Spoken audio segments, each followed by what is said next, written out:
Hi friends, എല്ലാവർക്കും PQ പേപ്പേഴ്സിൻ്റെ പുതിയൊരു വീഡിയോയിലേക്ക് സ്വാഗതം. ഇന്ന് നമ്മൾ ഡിസ്കസ് ചെയ്യാൻ പോകുന്നത് മിൽമയിലെ പ്ലാന്റ് അസിസ്റ്റൻറ്റ് ഗ്രേഡ് 3 എന്ന തസ്തികയിലേക്കുള്ള മോഡൽ ക്വസ്റ്റ്യൻ പേപ്പറാണ്. വീഡിയോയിലേക്ക് പോകുന്നതിന് മുൻപ് നിങ്ങൾ ഈ ചാനൽ ആദ്യമായാണ് കാണുന്നതെങ്കിൽ ചാനൽ സബ്സ്ക്രൈബ് ചെയ്യുകയും തുടർന്നും ഇതുപോലുള്ള വീഡിയോസ് മുൻപ് തന്നെ കിട്ടുവാനായി അടുത്തുള്ള ബെൽ ഐക്കൺ കൂടി ഇനേബിൾ ചെയ്യുക. വീഡിയോയിലേക്ക് പോകാം. കേരള കന്നുകാലി വികസന ബോർഡിൻ്റെ ആസ്ഥാനം എവിടെയാണ്? ഓപ്ഷൻസ് ഇതാണ്: പാലോട് തിരുവനന്തപുരം ജില്ല, കിഴക്കേക്കോട്ട തിരുവനന്തപുരം ജില്ല, രാമവർമ്മപുരം തൃശ്ശൂർ, പട്ടം തിരുവനന്തപുരം ജില്ല. ആൻസർ പട്ടം തിരുവനന്തപുരം ജില്ല. കേരള കന്നുകാലി വികസന ബോർഡിൻ്റെ ആസ്ഥാനം പട്ടത്താണ്, തിരുവനന്തപുരം ജില്ലയിലെ പട്ടം. ദേശീയ ക്ഷീരവികസന ബോർഡ് സ്ഥാപിതമായത് എന്നാണ്? Options: 1946 December 14, 1946 June 1, 1960 November 26, 1965 July 16. ഇതിൻ്റെ ആൻസർ 1965 ജൂലൈ 16 ആണ്. ദേശീയ ക്ഷീരവികസന ബോർഡിൻ്റെ സ്ഥാപിതമായത് 1965 July 16 national dairy development board. എന്തിൻ്റെ കുറവ് മൂലമാണ് റിക്കറ്റ്സ് എന്ന രോഗം ഉണ്ടാവുന്നത്? Options: calcium, vitamin A, vitamin D, vitamin E. Answer vitamin D. ഭ്രാന്തിപ്പശു രോഗം ആദ്യമായി റിപ്പോർട്ട് ചെയ്തത് എവിടെയാണ്? ഭ്രാന്തിപ്പശു രോഗം ആദ്യമായി റിപ്പോർട്ട് ചെയ്തത് എവിടെയാണ്? ഓപ്ഷൻസ് ഇതാണ്: ഇന്ത്യ, ഇംഗ്ലണ്ട്, സ്വിറ്റ്സർലാൻഡ്, അമേരിക്ക. ഇതിൻ്റെ ആൻസർ ഇംഗ്ലണ്ട്. ഭ്രാന്തിപ്പശു രോഗം ആദ്യമായി റിപ്പോർട്ട് ചെയ്തത് ഇംഗ്ലണ്ടിലാണ്. ഗോവധ നിരോധന നിയമത്തെക്കുറിച്ച് പറയുന്ന ഭരണഘടനാ ഭാഗം ഏതാണ്? Options: article 48, article 38, article 28, article 26. ഗോവധ നിരോധന നിയമത്തെക്കുറിച്ച് പറയുന്ന ഭരണഘടനാ ഭാഗമാണ് ആർട്ടിക്കിൾ 48. ഇന്ത്യയിലെ ആദ്യത്തെ dairy cooperative society register ചെയ്തത് എവിടെയാണ്? ഓപ്ഷൻസ്: കർണൻ, അലഹബാദ്, ആനന്ദ്, മാട്ടുപ്പെട്ടി. ആൻസർ അലഹബാദാണ്. ഉത്തർപ്രദേശിലെ അലഹബാദിലാണ് ഇന്ത്യയിലെ ആദ്യത്തെ dairy cooperative society register ചെയ്തത്. ദേശീയ ഭക്ഷ്യസുരക്ഷാ നിയമം പ്രാബല്യത്തിൽ വന്നത് ഏത് വർഷമാണ്?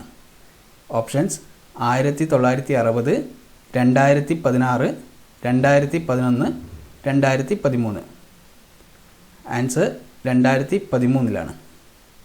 ദേശീയ ഭക്ഷ്യസുരക്ഷാ നിയമം പ്രാബല്യത്തിൽ വന്നത് 2013.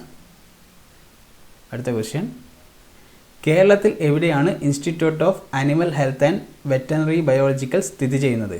പട്ടണക്കാട്, പാലോട്, മാട്ടുപ്പെട്ടി, മണ്ണുത്തി. ഇതിൻ്റെ ആൻസർ പാലോടാണ്. തിരുവനന്തപുരം ജില്ലയിലെ പാലോടാണ് institute of animal health and veterinary biological. കേരളത്തിലെ കന്നുകാലി ഗവേഷണ കേന്ദ്രം എവിടെയാണ് സ്ഥിതി ചെയ്യുന്നത്? ഓപ്ഷൻസ് ഇതാണ്: ആലപ്പുഴ, എറണാകുളം, കോഴിക്കോട്, പാലക്കാട്. ആൻസർ പാലക്കാടാണ്. പാലക്കാടുള്ള തിരുവിഴാംകുന്ന് കാലിഫാമാണ് കേരളത്തിലെ ഏക കന്നുകാലി ഗവേഷണ കേന്ദ്രം.